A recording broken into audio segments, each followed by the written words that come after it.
Olá pessoal, tudo bem? Murilo Reis novamente com vocês. Inicialmente queria agradecer a participação de todos vocês no nosso vídeo 1. Nós vamos começar agora o nosso vídeo 2, mas peço muita atenção de vocês. Se você está chegando hoje aqui pela primeira vez, é muito importante que você volte ao nosso vídeo 1 para que você possa entender todo esse caminho que nós vamos fazer até o final desse nosso workshop. Eu acredito muito que nós temos dentro de nós uma força muito grande de transformação, uma força capaz inclusive de mudar o mundo. Mas para que a gente possa mudar o mundo, a gente tem que partir de coisas muito pequenas, como por exemplo arrumar a nossa cama. E exatamente isso também acontece na nossa trajetória profissional. Eu tenho certeza que você, desde que fez faculdade, que pensou em fazer engenharia e arquitetura, imaginou um futuro de sucesso, que você se tornasse realizado com a sua profissão. Talvez você ainda não tenha conseguido chegar nesse ponto, mas eu quero lhe mostrar aqui que existem outros caminhos para você chegar nesse ponto. Caminhos esses que não foram apresentados durante a sua faculdade e que nós estamos aqui para te ajudar a iluminar esses caminhos, para que você possa percorrer essa trajetória em busca do futuro que você sempre sonhou e que você merece, porque você estudou, porque você investiu tempo, você investiu dinheiro para estar onde você está. E você merece muito mais. Essa força está dentro de você, está dentro de mim, e basta que a gente consiga então pegar esse nosso potencial e explodir ele para o mundo. E é por isso que eu estou aqui, para lhe mostrar que isso é possível. Muito obrigado por todos os comentários, feedbacks da nossa aula 1 e vamos agora então para a nossa aula 2. Nessa aula 2 a gente vai falar exatamente sobre o início dessa sua trajetória no mundo das avaliações, tá certo? E aí eu queria começar com um exemplo muito prático. Eu tenho certeza que talvez você, algum amigo, familiar, já se parou para, por exemplo, comprar um carro. Vamos imaginar que você queira comprar um carro usado e que tem ali na sua frente alguém lhe oferecendo esse carro por um determinado valor. Eu tenho certeza absoluta que é muito instintivo de nós, antes de fazermos uma compra, pensarmos o seguinte: será que esse valor que ele está me oferecendo é um valor justo?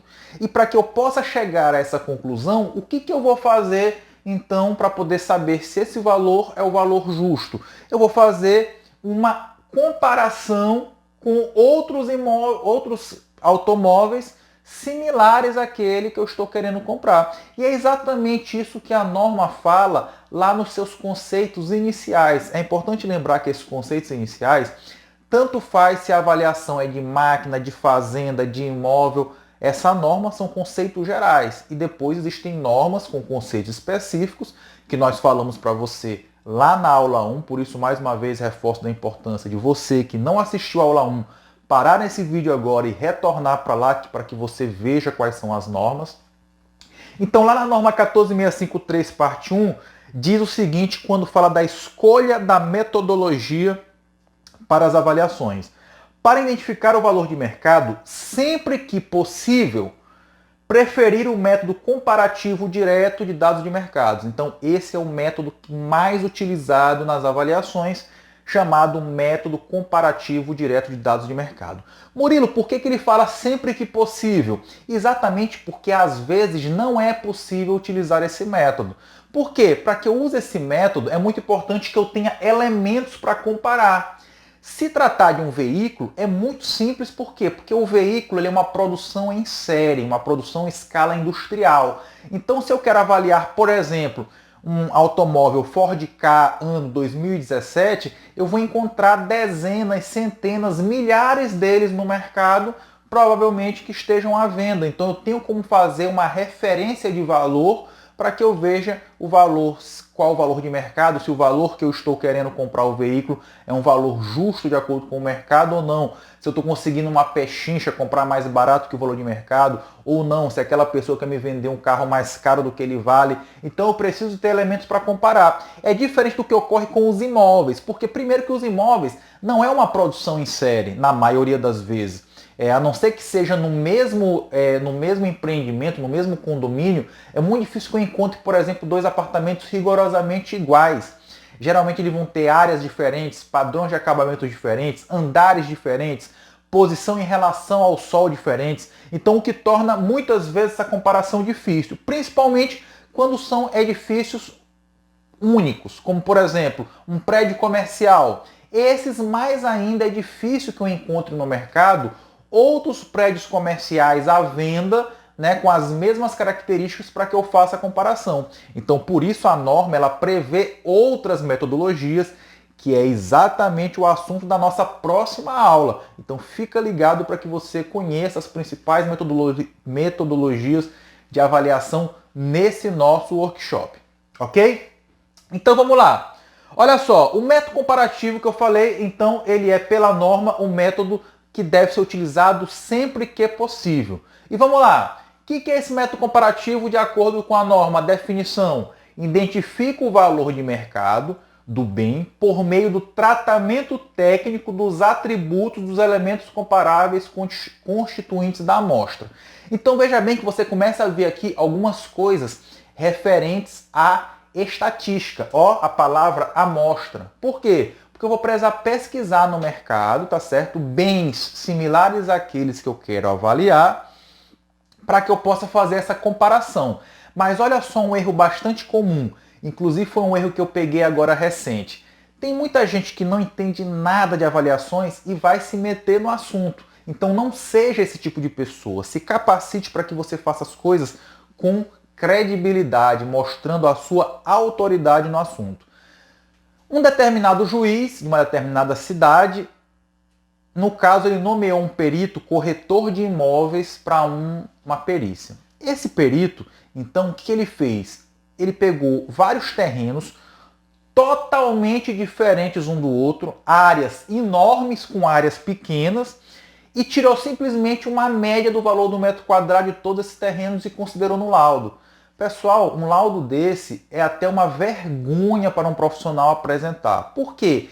Porque não é simplesmente tirar uma média. A própria norma fala que para poder identificar esse valor de mercado, eu preciso fazer um tratamento técnico desses dados, né? Esse tratamento técnico, a norma estabelece como ele deve ser feito. É utilizada uma estatística avançada para eu entender algumas coisas em relação a essa amostra. Se existem elementos discrepantes, será que eu posso mesmo comparar o valor do metro quadrado de um terreno de 10 por 20 com o valor de um terreno de 300 mil metros quadrados? Óbvio que não, porque eles são muito diferentes um do outro. Então é preciso que eu faça um tratamento nos dados dessa pesquisa, que nós vamos mostrar para você um exemplo daqui a pouco, para que você possa fazer essa comparação, beleza?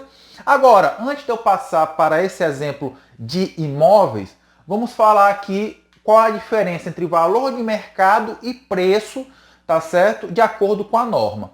Por exemplo, observe que quando aquela pessoa lhe ofereceu um determinado carro por um determinado valor, aquele era o preço que ele estava lhe oferecendo para que você adquira esse bem. Só que quando você fez uma pesquisa de mercado para saber quanto que aquele veículo valia no mercado, você estava em busca de um valor de mercado. Então, de acordo com a norma, o valor de mercado é a quantia mais provável pela qual se negociaria voluntária e conscientemente um bem em uma data de referência, dentro das condições do mercado vigente, tá certo? Então, ou seja, é aquele caso em que a pessoa não está pressionada a vender, porque é óbvio, se você tiver com um problema de saúde, tiver um bem, você vai querer vender desesperadamente aquele bem para poder conseguir o dinheiro e cuidar da sua saúde. Então você está pressionado pela situação. O que acontece com o valor que você vai ofertar, o preço que você vai ofertar? Vai ofertar um valor mais baixo porque você quer se livrar daquilo o quanto antes. Ao ponto de que, se você não quer vender um bem, mas uma pessoa deseja muito comprar, porque vamos imaginar que você tem uma casa que seja vizinha à casa da mãe daquela pessoa, e aquela pessoa quer morar perto da mãe porque a mãe está adoentada, alguma coisa desse tipo. A pessoa vai propor e pagar um preço maior do que o valor de mercado porque ela quer muito aquele imóvel. Então, nesse caso, o valor de mercado é quando a gente negocia de forma voluntária e consciente, ou seja, é uma negociação sem pressão. Agora, obviamente que o preço é uma expressão monetária, por exemplo, em reais, que define uma transação de um bem, de um fruto, de um direito ou da expectativa da sua transação. É o valor que a gente efetivamente oferta ou faz a aquisição no mercado. Entenda que no mercado, a todo momento, estão acontecendo transações com valores acima do valor de mercado. Isso porque, volta aquele exemplo da pessoa que queria muito comprar casa para morar ao lado da mãe. Ele se propôs a pagar um valor mais caro que o valor de mercado devido àquele desejo dele específico. Mas, ao mesmo tempo, também no mercado, a todo momento, estão acontecendo transações abaixo do valor de mercado, que são essas situações que eu lhe falei. Uma pessoa que está desesperada para vender aquele bem porque precisa do dinheiro para um tratamento de saúde, por exemplo, ele vai vender por um valor mais barato, porque o que importa para ele naquele momento, para salvar a vida dele ou de um familiar dele, é o recurso financeiro. Então ele vai vender mais barato. Então por isso que na nossa amostra, como nós falamos há pouco, eu preciso tratar esses dados, porque sempre vai existir uma flutuação em relação ao valor de mercado. E o nosso cálculo vai ser exatamente para, de acordo com essas amostras, que não necessariamente são igual ao valor de mercado, chegarmos a esse valor, que geralmente é uma coisa intermediária dentro dos dados da amostra após um tratamento estatístico, beleza? Pois bem, então voltando ao exemplo do carro. Por exemplo, se eu queria comprar um Hyundai HB20 1.6 Comfort Plus 2017-2017, eu rapidamente pesquisei na internet e encontrei esse veículo com valores bem diferentes, ó, 49.500, 59.400. O que mudou aqui provavelmente? A quilometragem e a cor. Então, será que isso aqui justifica o fato desse carro aqui ser tão mais caro? Não sei. A gente precisaria de uma amostra maior, de mais outros elementos, para que a gente possa saber qual realmente é o valor de mercado desse veículo. Então é exatamente esse o trabalho do avaliador. Não seria correto que eu pesquisasse somente esses dois veículos, tirasse uma média aqui e chegasse no valor de mercado. Porque, como eu te disse, existem situações aqui que estão diferindo um do outro e, portanto, isso pode ser uma justificativa ou não dessa diferença. Então o nosso cálculo ele visa provar isso, tá certo? Então veja bem, o mercado ele é composto de produção e demanda, tá certo?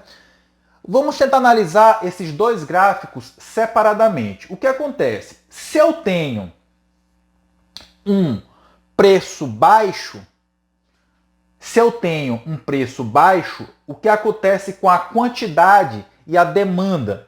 Ora, se eu tenho um determinado bem que está vendido a um preço baixo no mercado, a tendência é que aconteça o quê? As pessoas corram para comprar, né?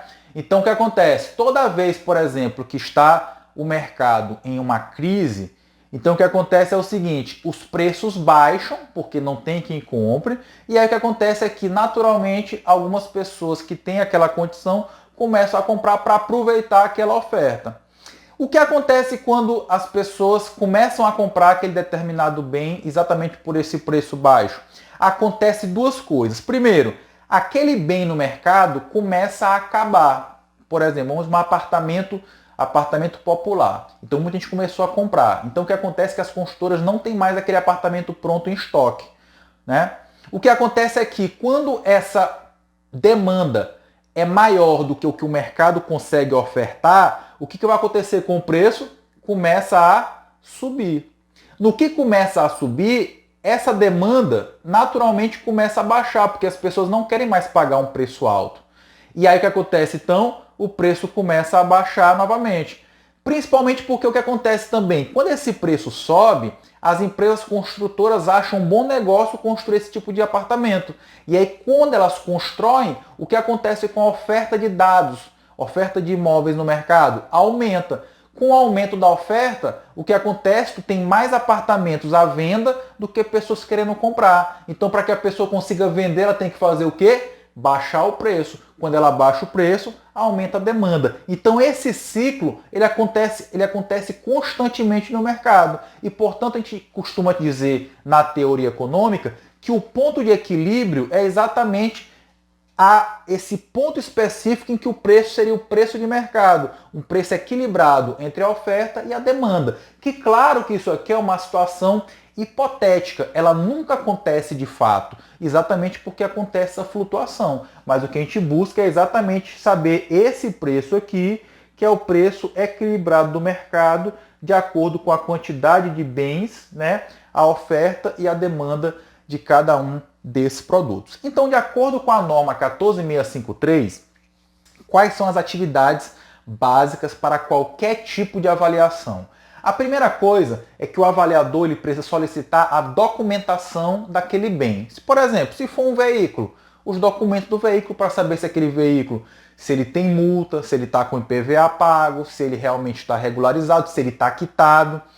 Se for um imóvel, precisa solicitar o documento do imóvel, saber se ele não está alienado, se não há nenhum problema em relação a ele na justiça, se os impostos daquele imóvel estão pagos e assim sucessivamente. Então, requerer e conhecer essa documentação são duas etapas básicas. Isso não significa que um imóvel que não esteja com a sua documentação não possa ser avaliado. Ele até pode, só que nesse caso o avaliador é obrigado a colocar essa ressalva em seu laudo, né, que faltaram os documentos a serem analisados.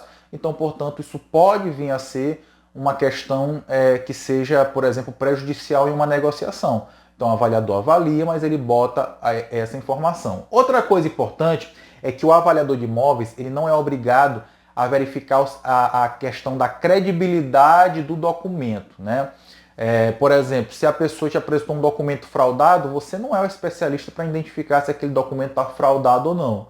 Você sempre vai colocar no seu laudo que você analisou a documentação como se fosse uma documentação de boa fé. E isso lhe isenta depois de alguma responsabilidade, porque não é essa a sua especialidade. Apesar de que já existe uma especialidade dentro da área de avaliações, por exemplo, da questão da grafotécnica. O que seria isso? Para analisar se a assinatura é falsa, se o documento é fraudado. Então é mais uma das especializações que você, enquanto engenheiro, arquiteto, poderá futuramente se especializar, tá certo? Bem, depois eu vou precisar vistoriar o bem avaliando, ou seja, se é um imóvel, eu preciso ir lá visitar para poder tirar fotos, ver as condições daquele imóvel. Porque, com base nessa vistoria, eu vou detectar o seguinte: quais tipos de dados eu preciso coletar no mercado? Por exemplo, se eu estou querendo avaliar um apartamento com 80 metros quadrados no bairro A, eu vou precisar buscar imóveis provavelmente nesse bairro A ou nos bairros muito próximos do bairro A que tenham aproximadamente uma área de 80 metros quadrados. Tá? Então, quanto melhor for essa minha coleta de dados, melhor será a minha avaliação. E, obviamente, que para que essa minha coleta de dados seja boa, é imprescindível que eu vistorie adequadamente aquele imóvel que eu estou querendo avaliar. A mesma coisa se for veículo, fazenda, etc. Aí nós vamos fazer um diagnóstico do mercado, né, exatamente com base nessa pesquisa, para a gente saber como é que está a quantidade de ofertas, os valores, enfim. Vamos escolher a metodologia. Como eu disse aqui, a norma fala que o método preferencial é o método comparativo de dados de mercado, mas se nós não tivermos dados suficientes, a norma dará outras alternativas que nós trataremos na nossa próxima aula. Depois, nós vamos tratar esses dados. Lembra que a gente falou lá que a gente precisa fazer uma verificação da qualidade desses dados, fazer os cálculos necessários para que a gente elimine, por exemplo, valores que estejam totalmente fora da realidade, enfim, às vezes até mesmo informações erradas que a gente recebe. Então, para isso que serve o tratamento dos dados, para que no fim eu chegue no resultado da avaliação. Agora vamos imaginar um exemplo prático, por exemplo, voltado para a área de imóveis. Imagina que você quer avaliar uma casa de 100 metros quadrados.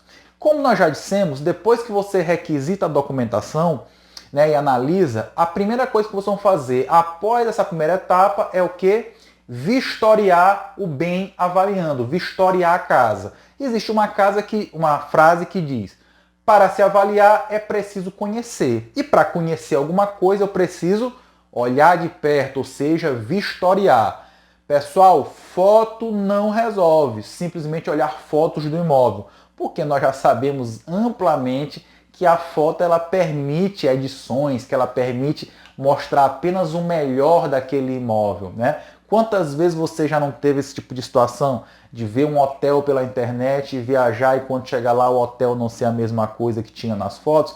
E digo mais, até mesmo no âmbito pessoal, quantas vezes você não viu aí um perfil de rede social, né, com fotos belíssimas e quando você conhece a pessoa nem parece que é a mesma pessoa? Exatamente porque as fotos permitem isso, a edição e sempre o melhor ângulo. Então, a vistoria realmente é muito importante, tá?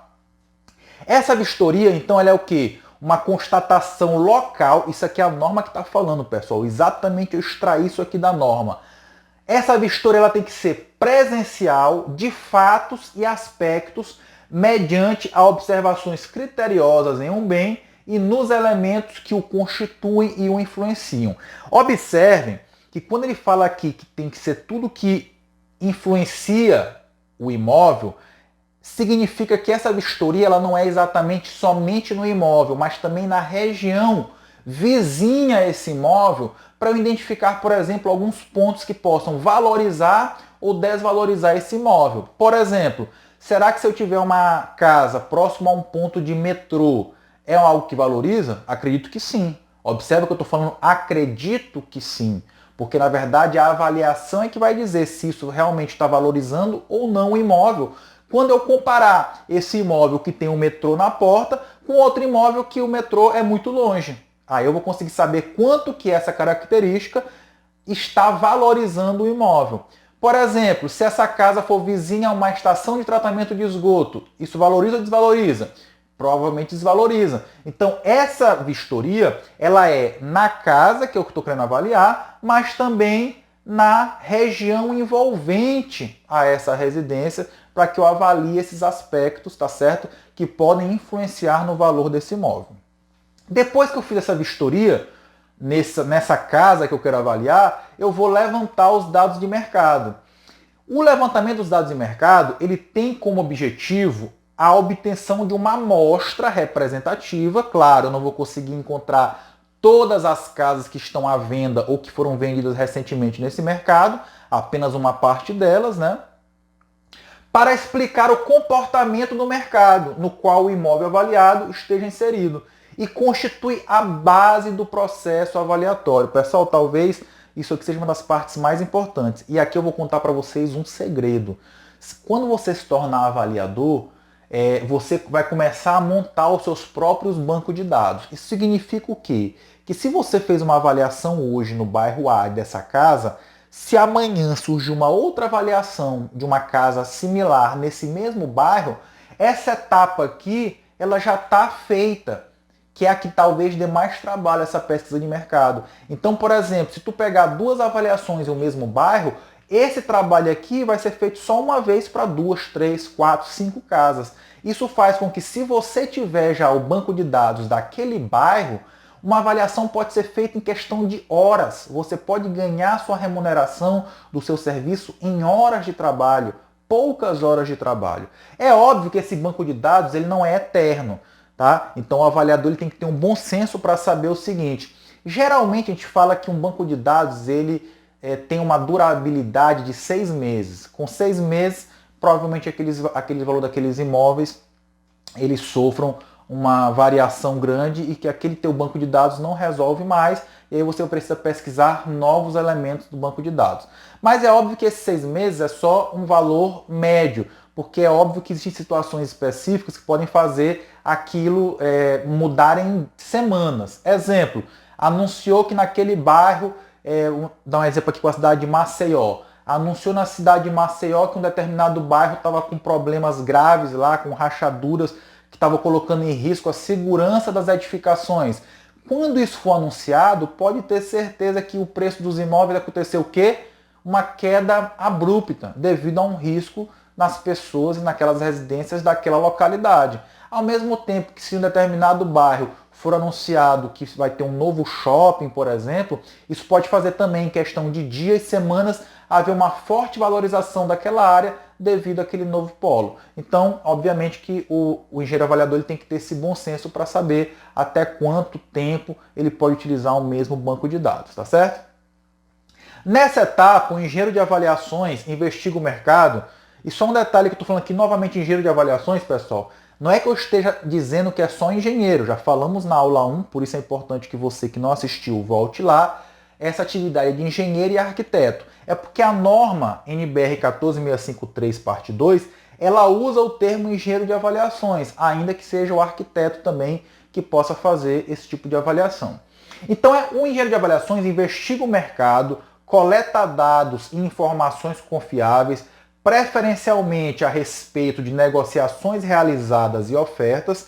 Observe aqui quando ele fala de negociações realizadas e ofertas, eu falei lá na aula 1 sobre o papel, por exemplo, do corretor de imóveis. E aqui eu estou mostrando que o corretor de imóveis é um grande parceiro nosso nas avaliações. Por quê? Porque são eles que podem passar para a gente essas informações de quanto que um determinado imóvel foi vendido ou quais imóveis naquela região estão sendo ofertados. Então, ter esse bom relacionamento com os corretores é fundamental para uma boa avaliação.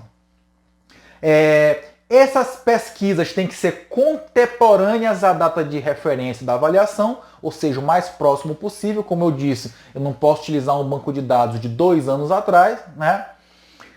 Com suas principais características econômicas, fiscais e de localização. Então, como eu disse, essa investigação ela vai basear em quê? Em sites. Hoje a gente pesquisa muito pelo OLX, por exemplo, mas é óbvio que eu preciso fazer sempre uma ligação para poder confirmar aquelas informações, que às vezes está lá inserida de forma errada, classificados quando ainda existe, prefeituras, bancos, imobiliárias, etc. É importante também que nesse momento o engenheiro de avaliações, nessa investigação do mercado imobiliário, ele formula hipóteses. O que é formular hipóteses? É igual eu falei agora há pouco. Será que realmente morar perto do shopping valoriza o imóvel? Na minha hipótese inicial valoriza, mas somente após os cálculos eu vou ter certeza se essa informação é verdadeira ou não e quanto que valoriza em relação a outros imóveis que não estejam próximo desse shopping, tá certo? É óbvio que no caso de imóveis, como eu falei para vocês, não existe uma produção em série como de carro. Então cada imóvel ele é único, então por isso essa comparação ela não é tão fácil quanto de um veículo. Por quê? Porque pode entre uma casa e outra que tu esteja procurando, o bairro ser diferente, o tamanho da casa ser diferente, o padrão de acabamento ser diferente, a manutenção da casa A e da casa B ser diferente. Pode uma ser próximo de um shopping, outra não ser, já faz influência. Também pode ser que em uma casa que eu encontrei no mercado a rua seja asfaltada, na outra não seja, já faz diferença no valor dos imóveis. O número de quartos, o número de banheiros, etc. Ou seja, existe uma infinidade de diferenças entre uma casa e outra. Mas Murilo, e aí nesse caso então como eu faço? É para isso que serve o tratamento estatístico desses fatores e daqui a pouquinho eu vou mostrar um exemplo numérico. Por exemplo, vamos imaginar que para poder fazer essa pesquisa dessa casa de 100 metros quadrados, eu encontrei no mercado esses imóveis, tá certo? Observe que os imóveis têm valores muito diferentes e áreas um pouquinho diferentes. Então, ora, para que eu possa fazer uma primeira comparação, eu vou fazer algo que é muito simples. Eu vou dividir o valor pela área. Assim eu vou chegar no valor em reais por metro quadrado de cada um desses elementos que eu encontrei no mercado, tá certo? Quando eu faço isso, olha o que aconteceu. Eu tenho agora aqui como comparar melhor. Por quê? Porque todas estão em relação a um valor único, que é o valor de 1 metro quadrado, ok? Bem, olhando num primeiro momento para esses números, você tem condições de me dizer se existe algum valor que está totalmente fora do normal? Talvez você aí no seu sentimento esteja dizendo, olha, essa casa aqui de 11 mil reais o metro quadrado está muito fora desse padrão. Ou essa casa aqui de R$1.000. Olha só, o que você faria nesse caso? Talvez, se você ainda não entende de avaliações, você simplesmente tiraria esse elemento e faria uma média dos demais. Mas é muito importante dizer que o avaliador ele não pode escolher por conta própria fazer isso.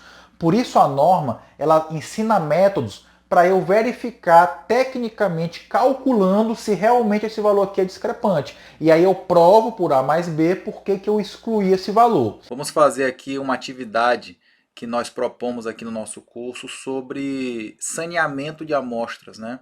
E aí eu trouxe exatamente uma situação real que eu passei agora bem recente, né?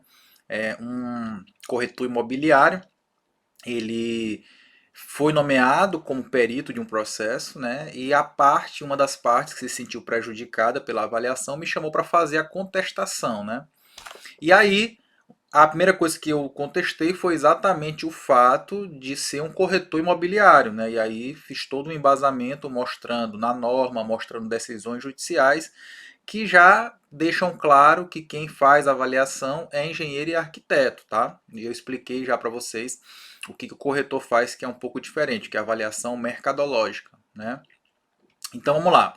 E aí, o que esse corretor perito fez? Ele pegou uma amostra com apenas 6 dados. Eu vou depois, a gente vai falar sobre essa quantidade de dados. E observe que são dados muito discrepantes. Por quê? Porque eu peguei aqui o menor valor das áreas que ele encontrou, 6.750 metros quadrados. E ele colocou na mesma salada um imóvel de 4 milhões de metros quadrados, né? Então, ou seja, não tem como fazer uma comparação desse tipo. Mas é óbvio que em avaliações a gente não pode simplesmente falar. A gente tem que provar, tá certo? Existem várias metodologias para poder fazer saneamento de amostras, tá certo?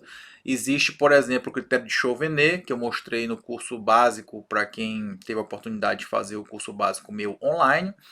E agora eu vou mostrar para vocês um outro critério, que é um critério do IBAP São Paulo, tá certo? E aí eu vou mostrar aqui para vocês esse critério de saneamento da amostra. Olha só o que ele diz, que eu vou calcular as médias, né, dos valores unitários, e aí eu vou adotar como intervalo homogêneo aquele definido entre os limites de 30% para mais ou para menos desse respectivo valor médio. Se todos os elementos estiverem contidos dentro desse intervalo, adota-se essa média como uma representativa do valor unitário de mercado. Agora, se algum elemento não tiver dentro desse 30% para mais ou para menos, né, a gente vai fazer o quê? Vai excluir e vai refazer a conta. Então vamos pegar aqui, ó, o nosso caso e vamos aqui abrir um Excel, tá certo? Vamos abrir aqui um Excel. Então veja bem, eu vou digitar aqui os valores, né, que foram dados aqui. Primeiro, então vou botar aqui área, e aí está aqui 6.750, né? O valor desse imóvel foi 800 mil. Ver se eu botei aqui certo, não, faltou um zero. 800 mil. Transforma logo essa coluna aqui para real, fica mais fácil da gente visualizar. Aí, o segundo elemento foi 7.200 metros quadrados e o valor de 400 mil. O terceiro elemento, 11.000 metros quadrados e valor de 350 mil. O quarto elemento,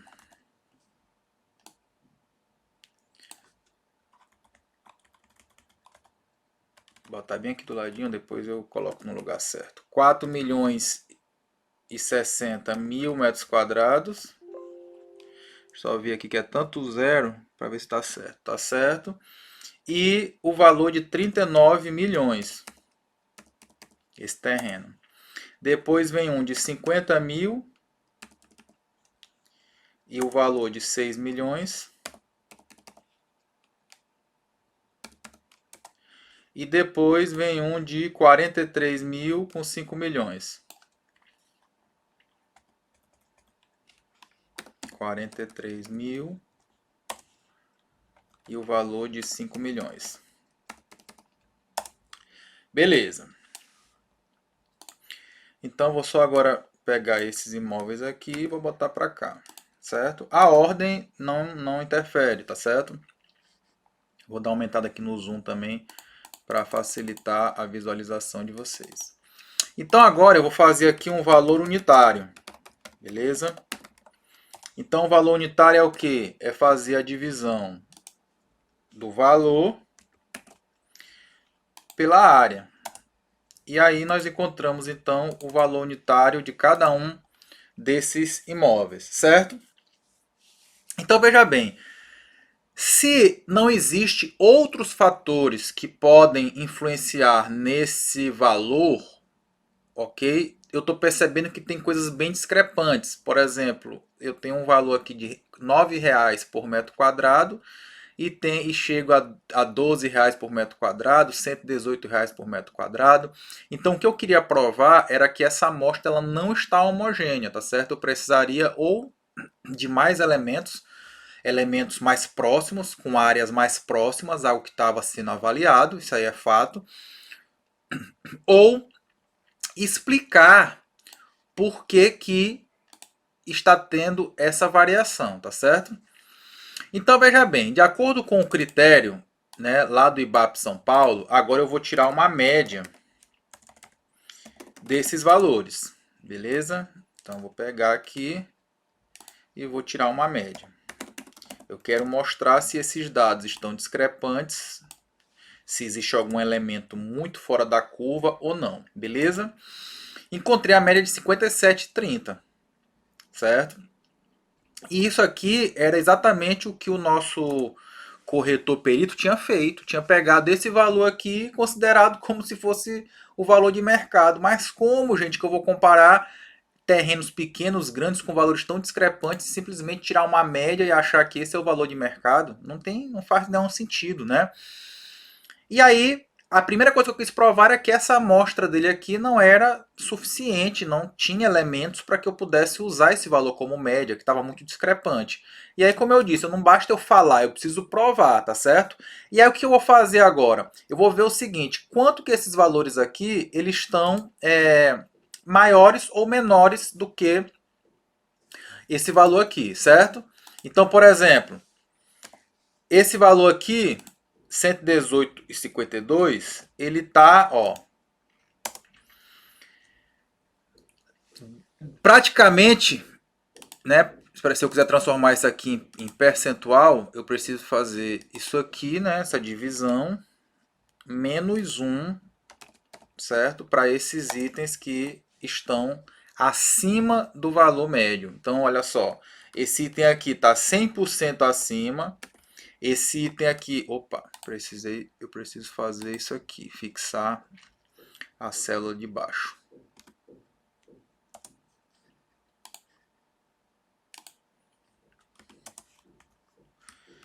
Então, esse item aqui está 103% acima. Já esses valores aqui que estão abaixo, esse aqui, ó, ele tá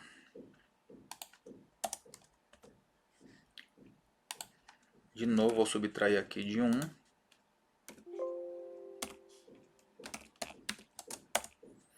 Ele tá só, transformar em percentual, ele tá só 3% abaixo. E agora eu vou copiar isso aqui também para os que estão abaixo, certo? Então pronto, ó, eu tenho elementos que estão muito variados em relação a essa média. O que, que diz a regra do IBAP São Paulo? Que o nosso limite de tolerância para a gente poder fazer saneamento da amostra é 30% para mais ou para menos. Então tem vários elementos aí que ultrapassaram 30%, né? Mas eu não posso tirar todos de uma vez. O que, que diz o IBAP São Paulo? Que eu vou pegar agora aqui essa mesma amostra, tá certo? Eu vou só copiar para vocês entenderem melhor. E agora eu vou fazer o quê? Eu vou excluir aquele que está mais afastado. Então esse aqui está mais afastado, eu vou excluir da amostra para ver se ela fica agora mais homogênea, tá certo? E aí agora eu vou refazer o meu cálculo, certo? Tirando essa média aqui e vou ter que refazer esse cálculo aqui, agora considerando a divisão pela nova média, beleza? Então, opa, só corrigir aqui a fórmula para ele fixar o elemento de baixo. Então, olha só, ainda tem vários elementos acima de 30%. Então, eu vou fazer esse procedimento aqui novamente. Certo? Enquanto houver elementos acima de 30%, para mais ou para menos, eu tenho que refazer o meu cálculo. Certo? A média aqui está correta. Agora eu preciso só arrumar essa continha aqui, que agora é dividido pela nova média.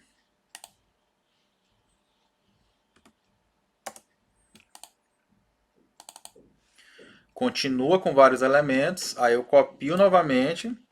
Pode ser que não sobre nenhum, né? Porque realmente está muito fora. Excluo, calculo novamente a média.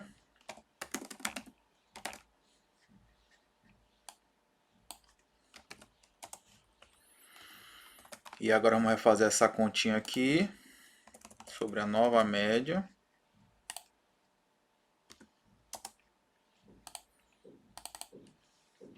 Continua muita diferença, né, entre os valores. Então ainda não está homogêneo. E aí eu vou agora e vou excluir mais um. E tirar agora a nova média.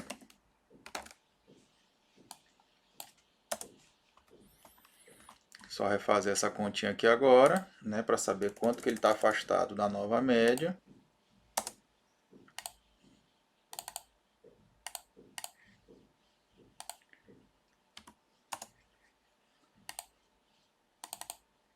Então pronto. Agora sim nós estamos com uma amostra homogênea. Mas é óbvio que isso não seria o suficiente para eu fazer uma avaliação. É que eu estou apenas querendo mostrar se a nossa amostra é homogênea ou não, tá certo? Então eu derrubei o laudo do perito mostrando para ele que jamais eu poderia fazer uma amostra, fazer um cálculo de um valor de mercado utilizando uma amostra tão discrepante quanto essa, porque tinham elementos que tinham até 100% a mais do que o valor médio. Então, eu usar um valor médio como esse aqui é um verdadeiro absurdo. Por exemplo, se fosse o caso, após eu sanear a amostra, o valor médio cairia de 57 para 10. Né? Mas é óbvio que não é possível fazer um cálculo estatístico de avaliação apenas com dois elementos. Nós vamos ver isso nas nossas próximas aulas, né? O número mínimo de elementos que eu preciso. Beleza? E aí vamos voltar então para o nosso exercício. Né? Então nós verificamos aqui que existem vários valores discrepantes nessa amostra, né, em relação à média.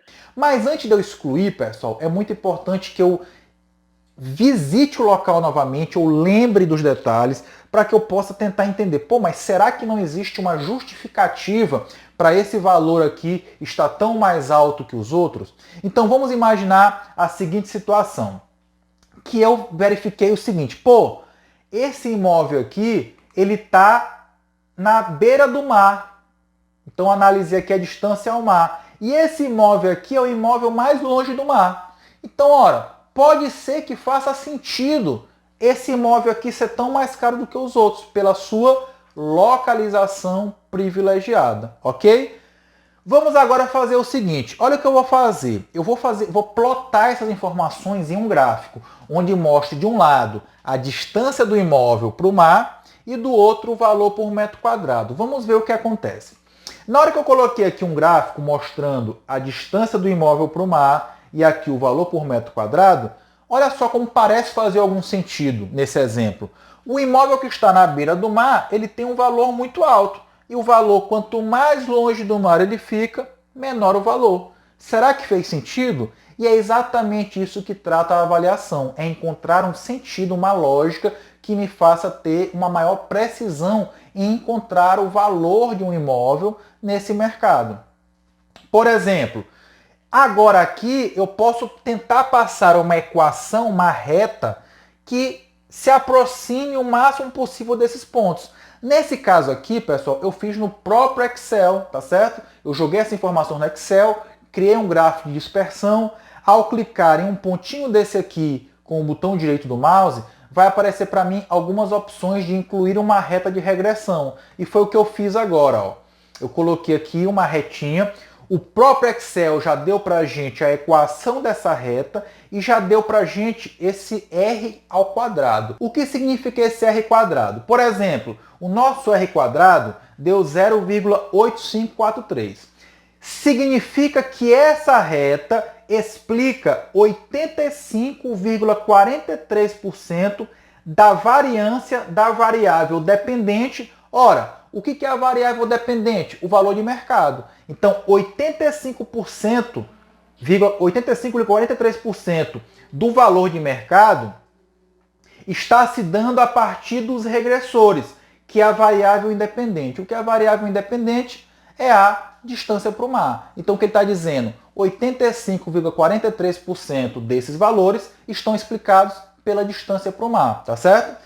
Incluídas nesse modelo linear. O que isso significa? Que 15% mais ou menos desses nossos valores são explicados por outros motivos que nós não analisamos nesse modelo. Pode ser, por exemplo, o número de quartos, o padrão de acabamento e etc. Então precisaria de eu fazer uma análise mais aprofundada para chegar nesse outro 15%.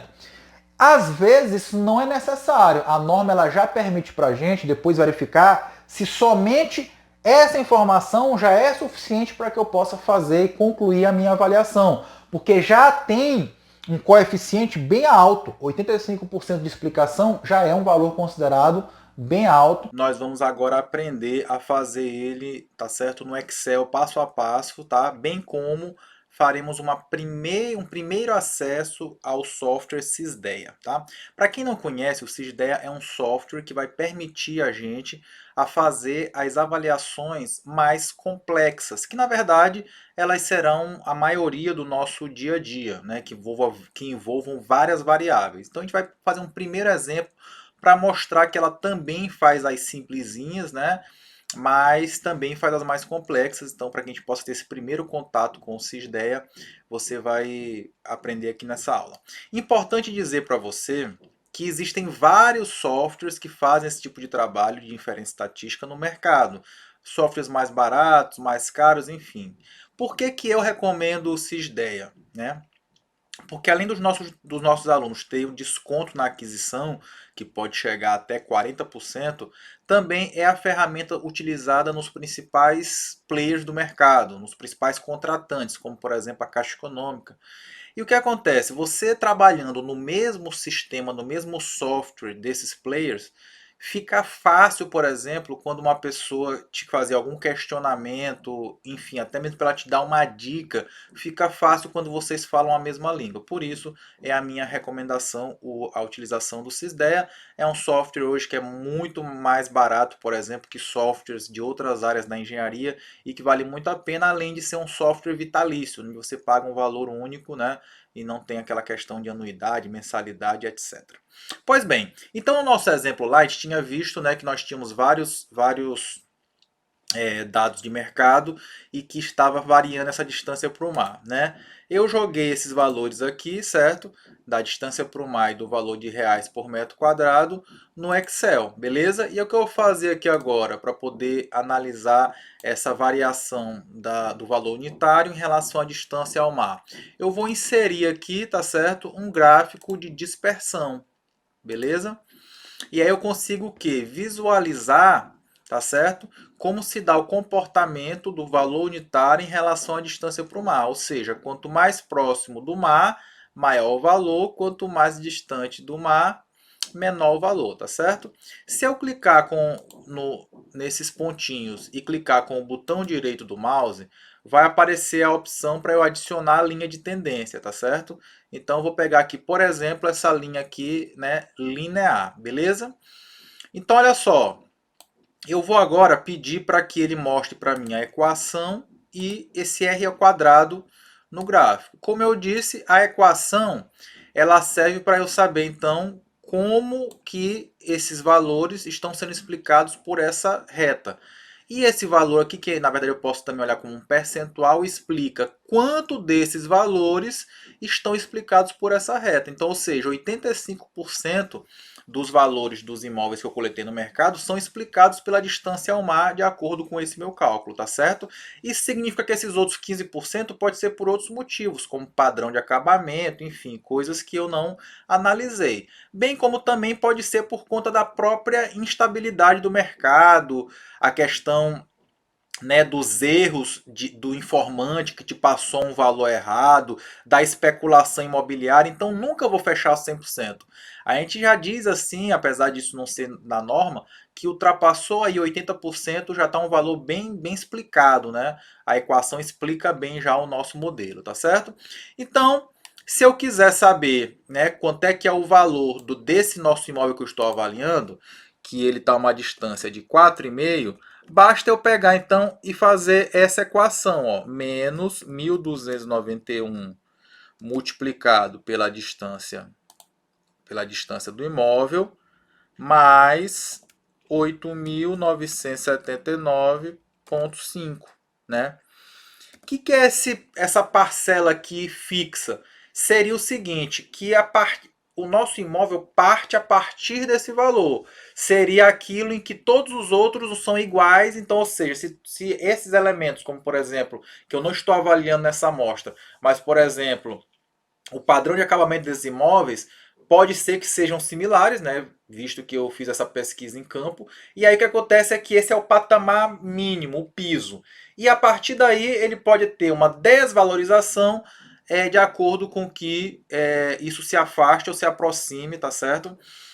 Do mar. Agora, obviamente que alguns modelos de avaliação eu preciso tomar cuidado, né? Sempre é bom eu analisar os resultados que eles apresentam, porque, por exemplo, pode acontecer, nesse caso, de se eu tiver uma distância muito longa do mar, esse nosso modelo encontrar um valor negativo. É como se a pessoa fosse te pagar para te ficar com o imóvel dela, e a gente sabe que isso não corresponde à realidade. Então, os modelos, algumas vezes, eles têm uma faixa de abrangência que vai depender da análise do avaliador. Então, por isso que é importante a gente compreender toda a sistemática, não apenas aprender a usar um software, porque eu tenho que aprender e a interpretar os resultados desse software para eu saber se está de acordo com o mercado, tá certo? Eu não posso pegar valores aleatórios e utilizar no meu cálculo sem visitar o local, porque eu até perco esse senso da realidade. Na verdade, o avaliador, depois que ele faz uma pesquisa, que ele vê os imóveis similares, ele já sabe mais ou menos, né, de acordo com essa visita, com esses dados que ele pegou, por quanto vai ser avaliado aquele imóvel. Então o cálculo ele tem que servir para corroborar, para poder confirmar isso, para demonstrar tecnicamente aquela sensação que o avaliador já tem, tá certo? Isso é muito importante, você ter esse feeling do mercado que você vai adquirir de acordo com a sua pesquisa, beleza? Então olha só, o nosso imóvel chegou no valor de R$ 3.170 o metro quadrado. Se o nosso imóvel tem 100 metros quadrados, né? Então, o meu imóvel ficaria no valor de 3.170 vezes 100, né? E aí eu chegaria então no valor do meu imóvel. Mas óbvio que quanto mais variáveis eu analisar, melhor será meu resultado. E aqui, obviamente, vai mostrar uma limitação do Excel. Por quê? Porque o Excel, eu avaliei aqui somente uma variável, tá certo? Distância para o mar em relação ao valor do metro quadrado. Quando eu faço com várias variáveis, por exemplo, eu vou avaliar, além da distância para o mar, a qualidade do padrão de acabamento da obra, vou avaliar o número de quartos, vou avaliar, enfim, outros elementos, eu preciso depois fazer uma conjunção de todos esses elementos em um gráfico de multidimensões, né? Não seria mais um gráfico somente distância para o mar e valor. Eu teria outros elementos para poder comparar. E nesse caso o Excel ele se torna um pouco mais limitado. E por isso eu vou precisar, por exemplo, depois adquirir e aprender a manusear softwares que permitem essas avaliações com mais de uma variável, ok? Para ser analisado, beleza? Agora eu vou pegar aqui o meu Sysdea, que ele já está aberto, tá certo? Eu aqui inseri as informações de distância a um polo influenciante, a um polo valorizante, e o valor unitário aqui nesse elemento chamado amostra, né? Para que eu possa fazer a inserção desses dados. Eu vou aqui em dados, editar dados, ok? Aí eu posso incluir dados, excluir dados. E aqui em projeções eu vou informar, né, qual é as características do imóvel que eu estou avaliando, que é o que eu quero projetar esse valor, beleza? Depois que eu faço tudo, pessoal, nesse primeiro vídeo eu estou mostrando de forma bem sucinta, né, para que a gente tenha esse primeiro contato. Nos próximos módulos você vai ter uma análise mais aprofundada e conhecer realmente cada detalhe, cada parâmetro das avaliações e do sistema Sysdea. Então, se eu vou aqui em ferramentas, eu posso pedir para ele calcular, tá certo? Na hora que eu coloco aqui calcular, pessoal, o Sysdea ele já tem uma série de equações diferentes, tá certo? Nesse momento, apenas para eu poder mostrar para vocês exatamente o que eu fiz lá no Excel, eu coloquei aqui, eu vou escolher aqui a opção de deixar as duas lineares, ou seja, somente x, tá certo? Se eu não tivesse colocado essa opção, eu poderia colocar, por exemplo, automático, ele ia me procurar equações melhores do que equações lineares, tá certo? Então, na hora que eu coloco aqui em calcular, né, ele vai me dar aqui alguns parâmetros, tá certo? Que eu vou mostrar para vocês isso aqui depois. Mas o mais importante, ele já projetou o nosso valor bem aqui, ó, R$ 3.170,08, tá certo? O valor do metro quadrado. Vamos só voltar aqui no nosso Excel para a gente poder ver o que a gente encontrou aqui no Excel. Ó, 3.170, tá certo? Então, nesse primeiro momento, eu mostrei para vocês apenas que o nosso SysDea faz, o Excel também faz. Só qual é a diferença?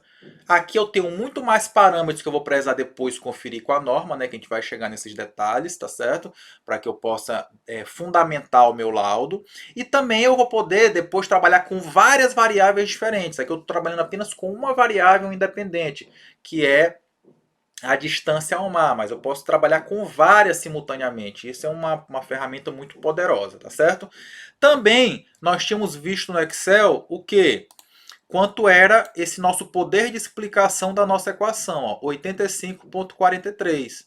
E aqui onde é que eu vou encontrar essa informação? Está bem aqui, ó, no coeficiente de determinação, 85,43. Beleza? Então, olha só.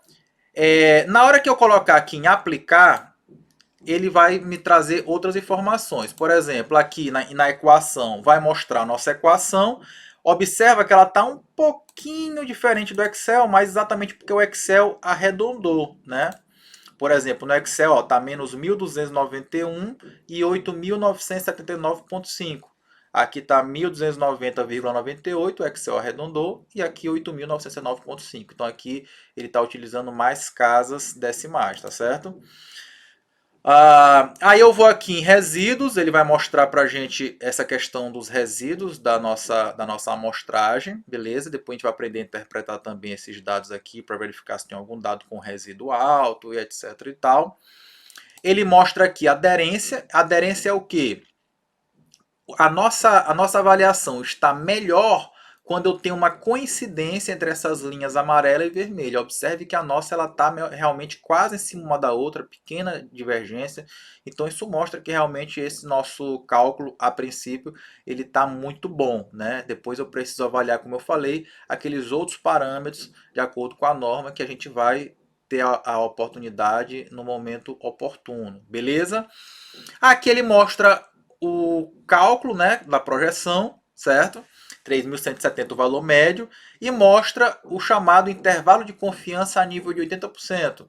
Então ele mostra aqui, ó, que nós podemos variar de 2.300 a 3.900. Esse intervalo aqui está alto, né? O que talvez eu precisasse melhorar a nossa avaliação, certo? Com mais dados, por exemplo, nós aqui temos só poucos dados. Enfim, isso a gente também vai analisar depois com mais cuidado, tá certo?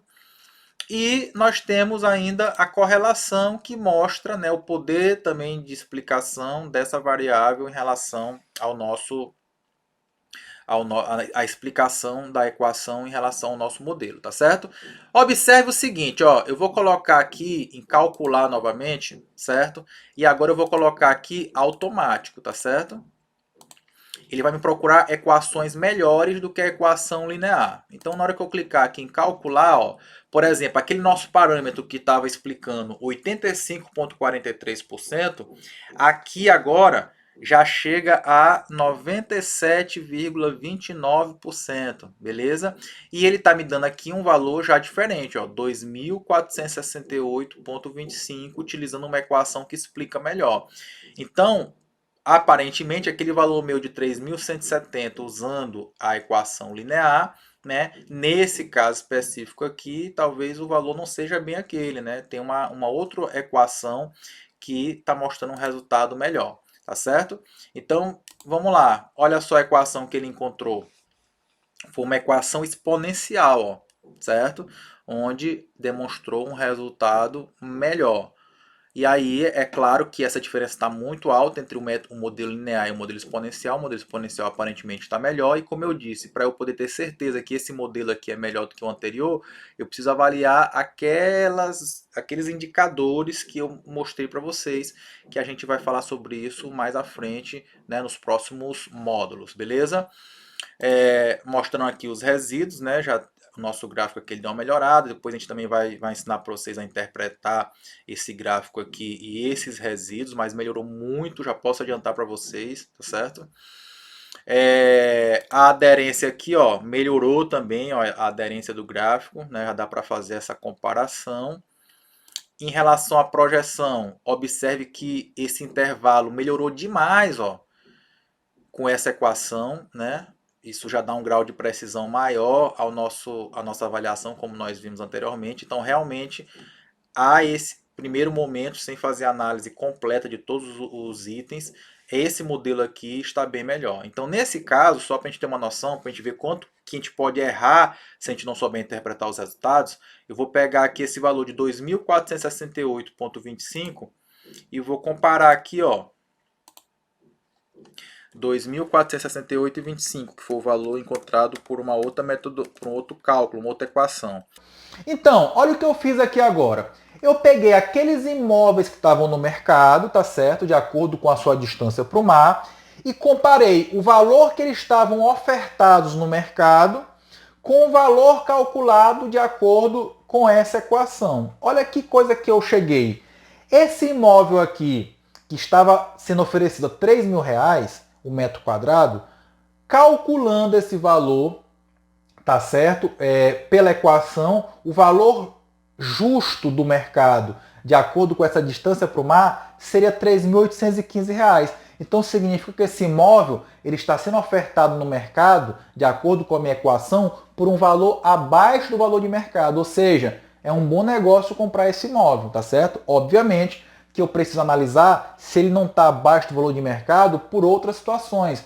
Pode ser que ele esteja com acabamento ruim ou com falha na manutenção, enfim, eu preciso avaliar isso. Mas a princípio, avaliando somente a distância para o mar, esse imóvel está no valor barato, tá certo? Então eu tenho imóveis em valores mais baratos que o mercado, com valor abaixo do valor de mercado em relação à distância para o mar, e tenho imóveis que estão mais caros que o valor de mercado. Por exemplo, aquele que está ofertado a 11 mil, de acordo com a nossa equação, deveria ser R$ 8.900 o metro quadrado. Mas, mais uma vez, a gente precisa avaliar se o que ele está sendo ofertado mais caro não é porque o padrão de acabamento dele seja muito melhor do que os outros, tá certo? Então, aqui estamos avaliando somente em relação a distância ao mar. E obviamente que nós mostramos aqui que esse modelo ele não se adequa a todos os nossos imóveis avaliados. Por quê? Porque, por exemplo, nesse caso aqui a gente encontrou um valor negativo, é como se a pessoa estivesse pagando a gente para a gente ficar com o apartamento, com a casa dela, o que obviamente é uma situação que não existe. Então, ou seja, o modelo não consegue explicar esse imóvel aqui, porque como a gente trabalhou com essa reta aqui, chega um momento em que essa reta cruza, né, o marco zero e aí fica negativo. Então, por isso, eu precisaria de fazer alguns cálculos mais avançados para que eu pudesse ajustar meu modelo para esses imóveis mais distantes do mar, tá certo? Então, portanto, esse modelo aqui ele tem uma faixa de limitação. Fugiu disso, eu não posso mais utilizar ele, a não ser que eu incorpore nesse meu modelo estatístico mais elementos, beleza? Então, é muito importante, e aí agora eu vou dar essa dica para vocês, que vocês comecem a pensar que as avaliações, elas são, então, uma atividade técnica, profissional e que requer de você uma capacitação. E é exatamente isso que nós vamos mostrar aqui nesse workshop. Nós vamos mostrar para vocês que na próxima aula existem outras metodologias para fazer avaliação quando a gente não consegue fazer essa comparação. E nas próximas aulas nós também iremos mostrar para vocês, além de outras possibilidades, nós iremos também mostrar a você que nós estamos aqui para lhe oferecer uma oportunidade. É muito importante você perceber que para que você possa inserir no mercado e possa depois ter altos rendimentos, que você precisa passar por uma escada de conhecimento. E é exatamente sobre isso que nós falaremos em nossas próximas aulas. nós vamos mostrar para você, através de cursos e pós-graduação, como você pode atingir o próximo nível e ser esse profissional de referência do mercado. Então, não deixe de comentar o que você achou dessa aula, de dar o seu feedback e espero você para a nossa próxima aula, onde nós vamos falar sobre outras metodologias de avaliação e como fazer um laudo de avaliação de acordo com a norma. Muito obrigado pela presença de vocês aqui nessa nossa aula, desse nosso workshop, e aguardo vocês na próxima aula. Um forte abraço.